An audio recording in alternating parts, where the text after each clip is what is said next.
KPCC ಕಾರ್ಯಾಧ್ಯಕ್ಷ ಮಂಜುನಾಥ್ ಬಂಡಾರಿ ಕಡೆಯಿಂದ ಪತ್ರಿಕಾ ಪ್ರಕಟಣೆಯನ್ನ ಹೊರಡಿಸಿರುವಂತಹ ಪಿಸಿಸಿ ನಡೆಯ ಬಗ್ಗೆ ನಾವು ಮಾಹಿತಿ ಕೊಡ್ತಾ ಇದ್ವಿ. ಒಂದ್ ಕಡೆಗೆ ಕಾಂಗ್ರೆಸ್ನಲ್ಲಿ ಕೆಪಿಸಿಸಿ ಅಧ್ಯಕ್ಷರ ಬದಲಾವಣೆ ಜಟಾಪಟಿ ವಿಚಾರಕ್ಕೆ ಸಂಬಂಧಪಟ್ಟಂತೆ ದೆಹಲಿಯಲ್ಲಿ ಪಬ್ಲಿಕ್ ಟಿವಿಗೆ ಮಂಜುನಾಥ್ ಬಂಡಾರಿ ಅವರು ಪ್ರತಿಕ್ರಿಯೆಯನ್ನು ಕೊಟ್ಟಿದ್ದಾರೆ. ಸರ್ಕಾರ ಪಕ್ಷ ಇದ್ದ ಹಾಗೆ, ಒಂದ್ ಕಡೆಗೆ ಪಕ್ಷ ಮಗು ಇದ್ದ ಹಾಗೆ, ಪಕ್ಷದ ವಿರುದ್ಧ ಈ ರೀತಿ ಹೇಳಿಕೆಯನ್ನ ಕೊಡಬಾರದು ಅಂತ ಗರಂ ಆಗಿದ್ದಾರೆ. ಹೇಳಿಕೆ ನೀಡೋರ ವಿರುದ್ಧ ಕ್ರಮ ಇಲ್ವಾ ಹಾಗಾದ್ರೆ ಅಂತ ಕೂಡ ಪ್ರಶ್ನೆಯನ್ನು ಕೇಳಿದ್ದಾರೆ ಅವರು.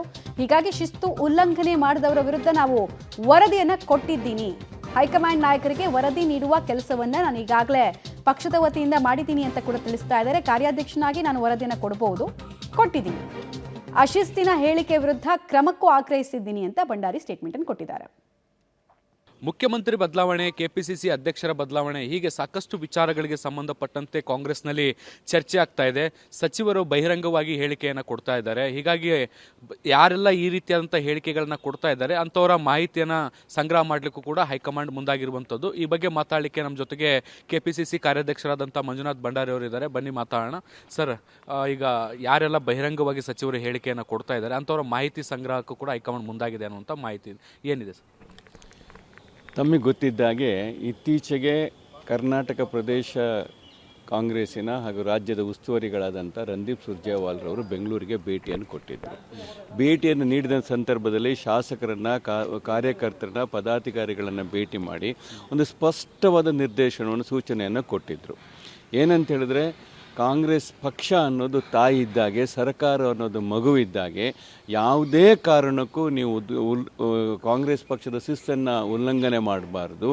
ಒಂದು ವೇಳೆ ಕಾಂಗ್ರೆಸ್ ಪಕ್ಷದ ಶಿಸ್ತುಗೆಗೋಸ್ಕರ ನಾವು ಸರ್ಕಾರವನ್ನು ತ್ಯಾಗ ಮಾಡಲಿಕ್ಕೆ ಸಿದ್ಧರಿದ್ದೇವೆ ಅನ್ನೋ ಮಾತನ್ನು ಸ್ಪಷ್ಟವಾಗಿ ಹೇಳಿದರು. ಅದು ಹೇಳಿದ ನಂತರ ಇವತ್ತು ಕೆಲವು ನಮ್ಮ ಮಂತ್ರಿಗಳು ಅಧ್ಯಕ್ಷರ ಬದಲಾವಣೆಯ ಬಗ್ಗೆ ಮಾತಾಡ್ತಾ ಇದ್ದಾರೆ. ನಾನು ಅವರಿಗೊಂದು ಕಿವಿ ಮಾತನ್ನು ಹೇಳಲಿಕ್ಕೆ ಬಯಸ್ತಾ ಇದ್ದೇನೆ. ಅಧ್ಯಕ್ಷರ ಬದಲಾವಣೆಯನ್ನು ಶಾಸಕರುಗಳು ಮಾಡೋದಲ್ಲ, ಶಾಸಕರ ಅಭಿಪ್ರಾಯಗಳನ್ನು ಕೇಳೋದಲ್ಲ. ಅದೇನಾದರೂ ಮುಖ್ಯಮಂತ್ರಿಗಳನ್ನು ಮಾಡಬೇಕು ಅಂತ ಹೇಳಿದಾಗ ಶಾಸಕರ ಅಭಿಪ್ರಾಯವನ್ನು ಕೇಳ್ತಾರೆ. ಪಕ್ಷದ ಅಧ್ಯಕ್ಷರ ಬದಲಾವಣೆಯನ್ನು ಮಾಡಬೇಕು ಅಂತ ಹೇಳಿದಾಗ, ಬದಲಾವಣೆ ಆಗಬೇಕು ಅಂತ ಹೇಳಿದ್ರೆ ಅದಕ್ಕೆ ಉಸ್ತುವಾರಿ ಪ್ರಧಾನ ಕಾರ್ಯದರ್ಶಿಗಳು ಸುಮಾರು 8 ವರ್ಷಗಳಿಂದ ಕರ್ನಾಟಕ ರಾಜ್ಯದ ಉದ್ದಗಲಕ್ಕೂ ಅವರಿಗೆ ಇವತ್ತು ಪ್ರಯಾಣವನ್ನು ಮಾಡಿದ್ದಾರೆ, ಜನರು ಒಂದಿಗಿದ್ದಾರೆ. ಅದೇ ರೀತಿ 6 ಜನ ಕಾರ್ಯದರ್ಶಿಗಳಲ್ಲಿ ಕೆಲಸವನ್ನು ಮಾಡ್ತಾ ಇದ್ದಾರೆ.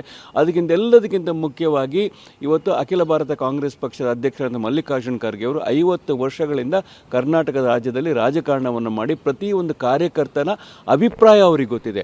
ಇದನ್ನೆಲ್ಲದನ್ನು ಗಣನೆಗೆ ತೆಗೆದುಕೊಂಡು ಬದಲಾವಣೆಯನ್ನು ಮಾಡ್ತಾರೆ ಅಂತ ಹೇಳಿ ಯಾರೆಲ್ಲ ಇವತ್ತು ಬದಲಾವಣೆಯನ್ನು ಕೇಳ್ತಾ ಇದ್ದಾರೆ ಅವರಿಗೆ ಈ ಮಾತನ್ನು ಹೇಳಲಿಕ್ಕೆ ನಾನು ಬಯಸ್ತಾ ಇದ್ದೇನೆ. ಈಗ ಹೈಕಮಾಂಡ್ ನಿಮ್ಮ ಮೂಲಕ ಮಾಹಿತಿ ಕೇಳಿದೆಯಾ ಅಥವಾ ಏನದು? ಈಗ ನೋಡಿ ಸರ್, ನೂರಾರು ಒಂದು ಸಲ ವರಿಷ್ಠ ಮಂಡಳಿಯಿಂದ ಒಂದು ನಿರ್ದೇಶನವನ್ನು ಕೊಟ್ಟ ನಂತರ ಇವತ್ತು ಪತ್ರಿಕೆಗಳ ಹೇಳಿಕೆಯನ್ನು ಕೊಡ್ತಾ ಇದ್ದಾರೆ ಅನ್ಬೇಕಾದ್ರೆ ಕಾಂಗ್ರೆಸ್ ಪಕ್ಷದ ಕಾರ್ಯಕರ್ತರು ಇವತ್ತು ನಾನೊಬ್ಬ ಕಾರ್ಯಾಧ್ಯಕ್ಷರ ಹತ್ರ ನನ್ನ ಹತ್ರ ಕೇಳ್ತಾ ಇದ್ದಾರೆ, ಸರ್ ಪಕ್ಷದ ಶಿಸ್ತನ್ನು ಉಲ್ಲಂಘನೆ ಮಾಡ್ತಾ ಇದ್ದಾರೆ, ಇದನ್ನು ವರಿಷ್ಠ ಮಂಡಳಿಗೆ ನೀವು ಗಮನಕ್ಕೆ ತರಬೇಕು ಅಂತ ಹೇಳಿ. ಕಾರ್ಯಾಧ್ಯಕ್ಷನಾಗಿ ನನ್ನ ಜವಾಬ್ದಾರಿ ಇವತ್ತೇನಿದೆ ಅಂತ ಹೇಳಿದ್ರೆ, ನನ್ನ ಉಸ್ತುವಾರಿ ಕಾರ್ಯದರ್ಶಿಗಳಿದ್ದಾರೆ, ಪ್ರಧಾನ ಕಾರ್ಯದರ್ಶಿಗಳಿಗೆ ಹೇಳಿದ್ದಾರೆ, ಅವರಿಗೆ ಸಂಪೂರ್ಣ ಮಾಹಿತಿಯನ್ನು ಒದಗಿಸಿ ತಾವು ಈ ನಿರ್ದೇಶನವನ್ನು ಕೊಟ್ಟ ನಂತರ ಇವತ್ತು ಉಲ್ಲಂಘನೆಯನ್ನು ಮಾಡ್ತಾ ಇದ್ದಾರೆ, ಅದೆಲ್ಲೋ ಕಾರ್ಯಕರ್ತರಲ್ಲಿ ಒಂದು ಗೊಂದಲದ ವಾತಾವರಣವನ್ನು ಸೃಷ್ಟಿ ಮಾಡ್ತಾ ಇದ್ದಾರೆ ಅನ್ನೋದನ್ನು ವರದಿಯನ್ನು ನಾನು ಒಪ್ಪಿಸಬೇಕಾಗಿದೆ, ನನ್ನ ಕರ್ತವ್ಯ ಆಗಿದೆ. ಯಾಕೆಂತ ಹೇಳಿದ್ರೆ ಸಚಿವರಿಗೆ ತನ್ನದೇ ಆದಂಥ ಜವಾಬ್ದಾರಿಗಳಿದ್ದಾವೆ, ಅವರ ಇಲಾಖೆಗಳಿದ್ದಾವೆ. ಅವರು ಅದರಲ್ಲಿ ಕೆಲಸವನ್ನು ಮಾಡಿಬಿಟ್ಟು ಪಕ್ಷದ ಸಂಘಟನೆಯ ಬಗ್ಗೆ ಆಗಲಿ, ಪಕ್ಷದ ಬದಲಾವಣೆಗಳಾಗಿ ಅವರು ಮಾತನಾಡಬಾರ್ದು ಅಂತೇಳಿ ನಾನು ಮನವಿ ಮಾಡ್ಕೊಳ್ತಾ ಇದ್ದೇನೆ. ಈಗ ಸಚಿವರಿಗೆ ನೀವೇನಾದರೂ ವರದಿ ಕೇಳಿದ್ದೀರಾ ಅಥವಾ ಇಲ್ಲಿ ಈಗ ದೆಹಲಿಗೆ ಬಂದಿದ್ದೀರಿ, ಇದಕ್ಕೆ ಸಂಬಂಧಪಟ್ಟಂತೆ ಹೈಕಮಾಂಡ್ ಜೊತೆಗೆ ಏನಾದರೂ ಮಾತುಕತೆ ಮಾಡ್ತೀರಾ, ಹೇಗೆ? ಈಗ ನಿನ್ನೆ ಮೊನ್ನೆಯಿಂದ ಏನೆಲ್ಲ ವರದಿಯಾಗಿದೆ ಅದರ ಸಂಪೂರ್ಣವಾದ ಮಾಹಿತಿ ಚಿತ್ರಣವನ್ನು ನಮ್ಮ ಉಸ್ತುವಾರಿ ಪ್ರಧಾನ ಕಾರ್ಯದರ್ಶಿಗಳಿಗೆ ಮತ್ತು ಕಾರ್ಯದರ್ಶಿಗಳಿಗೆ ನಾನು ಅದನ್ನು ಕೊಡ್ತಾ ಇದ್ದೀನಿ ಸರ್. ನಾನು ಅದನ್ನು ಈಗ ಹೇಳಿಕೆಗಳು ಪುನರಾವರ್ತನೆ ಆಗ್ತಾ ಇರುವಂಥದ್ದು. ಈಗ ಸತೀಶ್ ಜಾರಕಿಹೊಳಿ ಅವರು ಕೆಪಿಸಿಸಿ ಅಧ್ಯಕ್ಷರು ಪೂರ್ಣ ಪ್ರಮಾಣದಲ್ಲಿ ಬೇಕು ಅಂತ ಹೇಳ್ತಾರೆ, ಆಮೇಲೆ ನನ್ನ ಹೇಳಿಕೆಯನ್ನು ತಿರುಗಿಸಲಾಗಿದೆ ಅಂತಾರೆ. ಇವತ್ತು ರಾಜಣ್ಣ ಅವರು ಹೇಳ್ತಾರೆ, ಇಲ್ಲ ಸತೀಶ್ ಜಾರಕಿಹೊಳಿ ಅವರ ಹೇಳಿಕೆಯನ್ನು ನಾನು ಬೆಂಬಲಿಸ್ತೀನಿ, ಪೂರ್ಣ ಪ್ರಮಾಣದ ಅಧ್ಯಕ್ಷರ ಅಗತ್ಯ ಇದೆ ಅಂತ. ಹೇಳಿಕೆಗಳು ಎಚ್ಚರಿಕೆ ಕೊಟ್ಟ ಬಳಿಕವೂ ಕೂಡ ಪುನರಾವರ್ತನೆ ಆಗ್ತಾ ಇದ್ದಾವೆ. ಅದಕ್ಕೋಸ್ಕರನೇ ಮತ್ತೊಮ್ಮೆ ನಾವು ಅವರಿಗೆ ಭಾಳ ಸ್ಪಷ್ಟವಾಗಿ ಹೇಳ್ತಾ ಇದ್ದೀವಿ, ಕಾಂಗ್ರೆಸ್ ಪಕ್ಷವನ್ನು ಅಧಿಕಾರಕ್ಕೆ ತರಲಿಕ್ಕೆ ನೂರಾರು ಜನ ನಾಯಕರುಗಳು, ಸಾವಿರಾರು ಜನ ಕಾರ್ಯಕರ್ತರು, ಲಕ್ಷಾಂತರ ಜನ ಮತವನ್ನು ಹಾಕಿ ಕಾಂಗ್ರೆಸ್ ಪಕ್ಷವನ್ನು ಅಧಿಕಾರಕ್ಕೆ ತಂದಿದ್ದಾರೆ. ಆದುದರಿಂದ ತಾವುಗಳು ದಯವಿಟ್ಟು ಪಕ್ಷದ ಚೌಕಟ್ಟಿನ ಯಾವುದೇ ಒಂದು ನಿರ್ದೇಶನಗಳನ್ನು, ಸೂಚನೆಗಳನ್ನು, ಎಲ್ಲೆಯನ್ನು ಮೀರಬೇಡಿ. ಪಕ್ಷದ ತಮ್ಮ ಯಾವುದೇ ಆಂತರಿಕ ವ್ಯವಹಾರಗಳಿದ್ದರೂ, ವಿಚಾರಗಳಿದ್ದರೂ ಅದನ್ನು 4 ಗೋಡೆಯ ಮಧ್ಯೆ ಮತ್ತು ಉಸ್ತುವಾರಿ ಆದಂಥ ನಮ್ಮ ಕಾರ್ಯದರ್ಶಿಗಳು, ಪ್ರಧಾನ ಕಾರ್ಯದರ್ಶಿಗಳು ಮಾಧ್ಯಮಗಳ ಹತ್ರ ಬಂದು ಅದನ್ನು ಮಾತಾಡಿ ಯಾವುದೇ ಕಾರಣಕ್ಕೂ ಮಾಧ್ಯಮಕ್ಕೆ ನೀವು ಹೋಗಬಾರ್ದು ಎಂಬುದು ಹೇಳ್ತೇವೆ. ಒಂದು ವೇಳೆ ಆ ರೀತಿ ಯಾರೇ ಮಾಡಿದ್ರು ಅವ್ರ ಮೇಲೆ ಶಿಸ್ತು ಕ್ರಮವನ್ನು ಕೈಗೊಳ್ಳಬೇಕು ಅಂತ ಹೇಳಿ ಇವತ್ತು ನಾವು ಒತ್ತಾಯವನ್ನು ಮಾಡ್ತಾ ಇದ್ದೀವಿ. ಈಗ ಇಂಥದ್ದೇ ನಾಯಕರು ಅಂತ ಪರ್ಟಿಕ್ಯುಲರ್ ಆಗಿ ಕೆಲವು ನಾಯಕರು ಸಚಿವರ ಮೇಲೆ ಏನಾದರೂ ಹೈಕಮಾಂಡಿಗೆ ದೂರು ಕೊಡೋ ಆ ಥರದ ಪ್ಲಾನ್ ಅಲ್ಲಿ ಏನಾದ್ರು ಇದ್ದೀರಾ? ಯಾರೆಲ್ಲ ಇವತ್ತು ಪತ್ರಿಕೆಗಳಲ್ಲಿ ಹೇಳಿಕೆಯನ್ನು ಕೊಡ್ತಾ ಇದ್ದಾರೆ, ಮಾಧ್ಯಮದ ಹೇಳಿಕೆಗಳನ್ನು ಕೊಡ್ತಾ ಇದ್ದಾರೆ, ಅದರ ಸಮೇತ ನಾವು ಇವತ್ತು ಅವರಿಗೆ ವರದಿಯನ್ನು ಕೊಡ್ತಾ ಇದ್ದೀವಿ ಸರ್. ಯಾರಿಗೆ ಕೊಟ್ಟಿದ್ದೀರಿ ಸರ್ ವರದಿಯನ್ನು?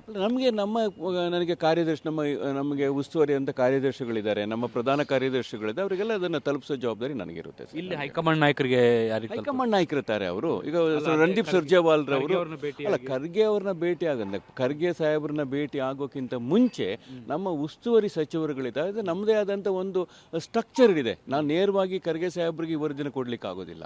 ನಾನು ಯಾರಿಗೆ ಕೊಡ್ಬೋದಪ್ಪ ಅಂತೇಳಿ ನನ್ನ ಇನ್ಚಾರ್ಜ್ ಕಾರ್ಯದರ್ಶಿಗಳು ಯಾರಿದ್ದಾರೆ, ಪ್ರಧಾನ ಕಾರ್ಯದರ್ಶಿಗಳಿದೆ, ಅವ್ರ ಮೂಲಕ ಇದನ್ನು ನಾನು ಅವ್ರಿಗೆ ಮುಟ್ಟಿಸ್ತಾ ಇದ್ದೀನಿ ಸರ್. ಈಗ ಇದೇ ರೀತಿಯಾದಂಥ ಬೆಳವಣಿಗೆ ಮುಂದೆ ಪುನರಾವರ್ತನೆ ಆದರೆ ಕಠಿಣ ಕ್ರಮ ಅಥವಾ ಶಿಸ್ತು ಕ್ರಮದ ಎಚ್ಚರಿಕೆ ಏನಾದರೂ ಕೊಡ್ತಾರಾ? ಹೇಗೆ? ಕೊಡಲೇಬೇಕು ಅಂತ ನಾವು ಇವತ್ತು ಒತ್ತಾಯ ಮಾಡ್ತಾ ಇದ್ದೀವಿ. ಇವತ್ತು ಪಕ್ಷದ ಕಾರ್ಯಕರ್ತರು ಇದ್ರ ಬಗ್ಗೆ ಹೇಳ್ತಾ ಇದ್ದಾರೆ. ಯಾಕೆ ಹೈಕಮಾಂಡ್ ಹೇಳಿದ ಮೇಲೆ ಇವರು ಈ ರೀತಿ ಕೊಡ್ತಾ ಇದ್ದಾರೆ ಅಂತ ಹೇಳ್ತಾ ಇದ್ದಾರೆ. ಅದನ್ನು ಅವರಿಗೆ ಮತ್ತೆ ತಲುಪಿಸ್ತಾ ಇದ್ದೀವಿ ನಾವು.